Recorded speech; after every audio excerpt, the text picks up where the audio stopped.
Hello, everyone. Welcome to our 20th anniversary interview series. We're so glad to have you with us. We're bringing you this series because it's 20 years about CAPIC. It's CAPIC's birthday. We're celebrating 20 years of existence. And with this series, we're hoping to bring you a set of perspectives and experience and thoughts from people who have been around the last 20 years, who have contributed, shared, helped form the organization and bring it to where it is today. So we hope you enjoy our series, and we look forward to hearing what our first contributor has to say. So I'm very happy to welcome Ron McKay. Hi, Ron. How are you? Very well, thank you. My name is Monica O'Brien, for those who don't recognize the voice. I have been a longtime volunteer at CAPIC since inception, since those 20 years, and currently work in-house as the manager of education and stakeholder engagement. I am an immigration consultant, just like Ron is. So Ron, the first thing I want to do is I want to introduce you to our audience. Your voice is very familiar, but maybe not to everybody. So tell us a little bit about yourself and how you kind of got into the profession.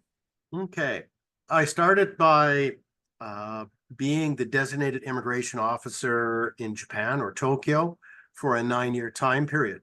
Then they moved immigration out of Japan and moved it to Manila.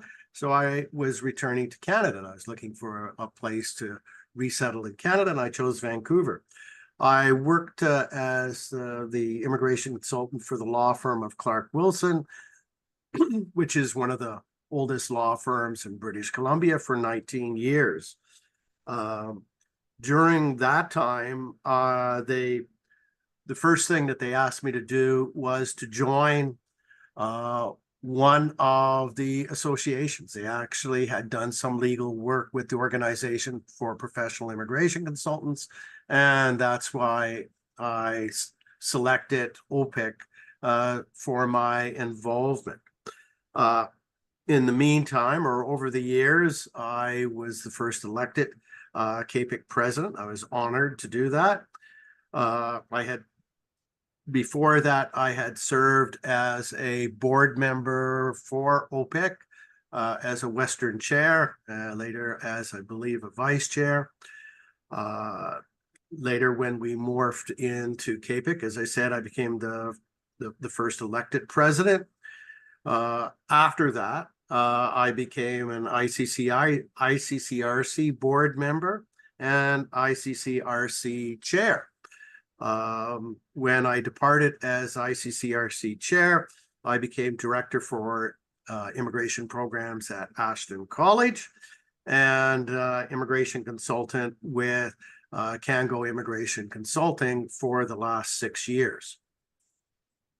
So that's a little bit of my origin. Now, going back into the organizations, there was Organizations for Professional Immigration Consultants and the Association of Immigration Council of Canada.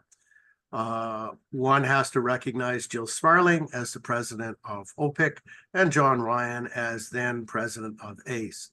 They were later succeeded by Gerd Damitz as the president of ACE, and Warren Lloyd as the president of OPIC.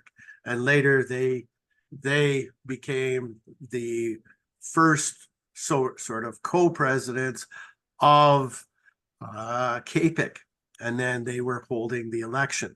At that time, I had been heavily involved in Western Canada, and so we had Nigel Thompson, who was heavily involved and as the chair for the Western chair for OPIC, and we had a person by the name of Praveen Srivastava as the Western chair for ACE. And I'll apologize to any if I've omitted their names. I think I do have to place the importance on Mr. Ali Amlani, who for many years was the chair for OPIC in Ontario, and later became the Ontario chair for CAPIC. So a lot of old names there, and some of them are still around, and some are still in practice, and some have retired and sort of moved on. But just from your own opinion, What do you think was the genesis for the joining of the two original organizations? Why at the time did the industry feel that they needed to bring these two organizations together? I'll say we all had three common goals in mind. One was a national education program. And of course, the second was a national organization. And the third was a national regulatory body. So we were in the infancy of the profession, and those were the three items that we all agreed upon. So with the national education program, of course, it started with Seneca College, now Seneca University. We were able to get the UBC program with Seneca, then Bow Valley, then Loyola. And at the same time, there was York College, and that went to Ashton College, where I'm presently at. There was a need to have one organization to speak for us with the government and to lobby in advancing the profession. And that was the impetus for CAPIC at the time. For the regulatory body, we had started initially OPIC and ACE with Charles Play actually being a lawyer, and sort of nobody remembers that, but we had started that I'll say pre-CAPIC, pre-ICCRC, and pre-CICC. So there was actually one, but it had no traction at the time. In regards to the regulatory body, you've now heard me mention the four generations of it. And it's always been, the one thing that I'll have to say is that really hasn't changed is we always sort of get the same story. Initially, there was no appetite by the federal government to move this forward. It wasn't until after the Mangat court case that they were told by the court that yes, you can have a mandate to move in to protect the public and to create this new profession, which is what happened. So that goes into my next question then. And I'm going to split it into two parts. So when you became the first elected president, and thank you, hugely to Gurdon Warren for being those initial co-founding presidents and bringing it to fruition. What were the big issues for CAPIC in the beginning, and what role did they play? And then I want to extend that question. Over the last 20 years, how important has the role of CAPIC been for the profession? And I think from the start to the beginning, it's pretty steady. So for you, when you started, what were your big issues as the first elected president? I'll say ensuring a climate of cooperation. And the other issue is nobody really knew how many unauthorized representatives were out there, or persons that were practicing as immigration consultants. So the federal government was asking us, well, how many are out there? And we're going, well, this is how many members we had in ACE. This is how many members we had in OPIC, but we know that there's a larger number out there. And the idea was us to be as inclusive as possible and to get them under the umbrella, or to agree to go through, let's say, eventually go through the regulatory processes of usually either having to pass an education program or how to pass examination to show that they should be qualified to gain their license to be able to practice. So those were, at that time, those were the main hurdles of developing an exam, developing a regulatory body, lobbying with the federal government, and having a voice in the various processes. When you take a look at the CAPIC pillars, it tells you lobbying, recognition, education, Information. And information. Thank you. So it still is that. And that's why it was providing those 4 initial pillars and moving ahead. Once again, those were items that everybody was agreeing upon and to move forward. Now, we've gone through a number of renditions of the regulatory body. It's always interesting that the Canadian government always starts with, yes, we're going to empower them to go after unauthorized representatives. And yet, or it starts with federal government, do you want to be the regulator? And usually they back away and they usually say no, or they go, oh, we're going to do it at arm's length. And we still find ourselves in that precarious position of still we're being steered by the federal government, which is, and they're not really, I think, equipped to be the regulator, and that's why they're looking for that arm's length sort of protection between them, because otherwise, I can tell you, the Canadian Bar Association and the law societies, when they look at it, they go, there can be they see it as a direct conflict with the federal government assuming too much of a hands-on role. And we're seeing it that we were able to gain the federal statute, which sort of further entrenched us. And the reason that we were looking at that was to become further entrenched, more legitimate.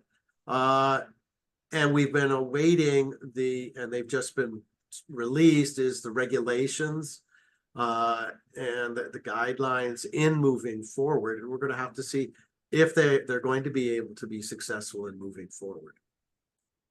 Well, and I think you did a good job of sort of talking about the big issues in 2004, 2005 to where we are in 2025. And one of the things is, throughout that 20 years, as CAPIC has been consistent in advocating for the profession, for a strong and transparent and accountable regulator, and for being that voice for the profession. So really from year 1 to year 20, it's been consistent. And of course, along the way, we've done a lot of other things. So Ron, really my last question to you is, I mean, CAPIC's been around for 20 years, and I'm going to put this in 2 ways. What do you see the next 20 years being for, I guess, the profession and perhaps the organization? And what would be your happy birthday wish for CAPIC for the next 20 years? When we were looking at the beginning and more taking a look at the regulatory process, there were sort of different stages. There was certain growing time periods. And as we're possibly about to see, there will be a shrinkage. There's a number of growing pains, because you quickly discover that you're not necessarily the master of your own house, and that there are other individuals who have control over us. Point being, at the present time, the Minister of Immigration, having a minister's representative on the present regulatory body. We keep seeing additional changes or additional growth. It was very good to see an IRB license as well. There are us that wish to see that right now it's primarily at the control of the immigration minister. The board is controlled by public interest directors who are appointed by the minister. It would be nice one day to see if we could ever regain what I'll call self-regulation, where we would have control of our house. But we're also going to see other developments as well as time goes on. One interesting development has been the recent policy in regards to administrative fine suspension policies of a fine up to 1.5 million, as an example. That's sort of it's for protection of the public, but then at the same time, it's sort of a double whammy for individuals who are already regulated, because they already have a process where they can be fined or suspended. But then the more serious offenses can be dealt with as a criminal offense.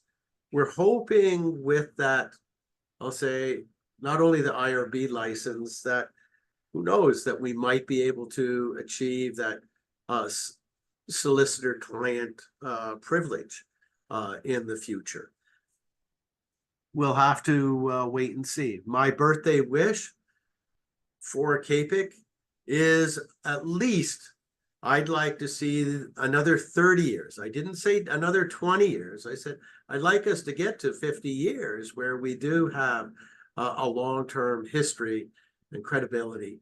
Part of what I do, as you know, is I've heavily been involved in education, first with Seneca and then UBC, and now with Ashton. And we're seeing a development of like our Immigration Practitioner Center here is further helping mentor or helping the, I'll say, the new RCICs develop and grow. And I know it is very challenging times for them, especially with the U-turn that the federal government has presently taken, or the challenges that we faced. And this isn't new. I think Tim Lai put it best when don't lament all of the changes. A lot of what has transpired has been a return, sort of a turning back of the clock to what actually was in the past. And we always see this expansion and contraction type of a thing. And us always going to be facing challenges, or even more so, change. And the longer that you're around, the more. When I first got into the profession as a designated immigration officer, I worked with senior Canadian immigration officers, and they said, Ron, if you stay in the profession, you're going to see, I'll say, a 30-year cycle where everything will change and everything may actually come back to the beginning again. So you begin to see that. Yeah, it's very interesting. I mean, certainly it's cyclical. So I guess I just want to seek your opinion. I mean, CAPIC has played such an integral role in terms of the profession, in terms of fostering regulation and being that voice and providing support and education. Like for me, I couldn't imagine my career not having been part of CAPIC and having the professional organization at my side and at my back. And I think for any new practitioner out there, it's just an automatic given. It's an investment in yourself. I don't know, has it been the same for you? And would you recommend that for any new practitioner? I do. I sort of will go back to sort of a movie where it's sort of like, I'll call it the circle of trust. And there's been a number of people I've been fortunate enough to, I'm not going to say work with, but help advance the profession with over the years. And it isn't something that we really talk about, but it's sort of, as I said, there were common goals and there still are common goals out there. And with that, I include you as part of that, as well as I'll date myself. I remember Dory as being a young up-and-comer in Quebec, and me telling him, I think one day you're going to be president or CEO of our organization, or just identifying. And that's part of sort of the, I'll say, the talent search for us out there. That's why it's so great to attend a CAPIC national seminar in person. It's for you to make those connections, be able to not only expand your practice with individuals in other provinces, but also to address those issues that I've spoken about today, and in advancing the future. Where do we see this going? As I said, I'd like us to see us celebrating, the 50th anniversary.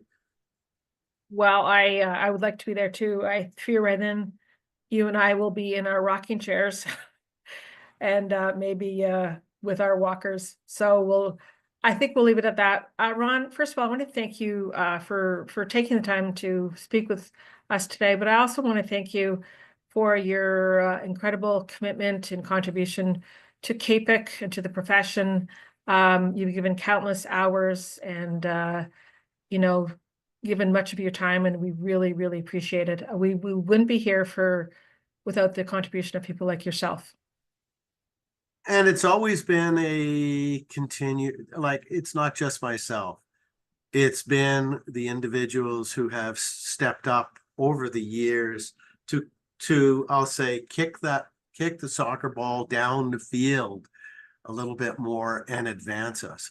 And we're still seeing that today. And it's very important for our newer consultants to take up the baton as well. And that is so important. And that's what is going to mean the future of our organization. Yeah, the future of the organization, the future of the profession.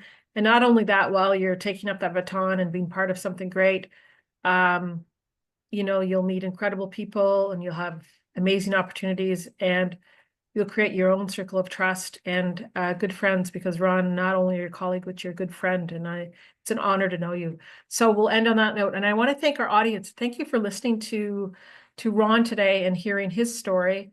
And we invite you to listen to our series and participate in our other 20th anniversary activities. And if you're going to Lake Louise, we'll see you there. Thanks again, Ron.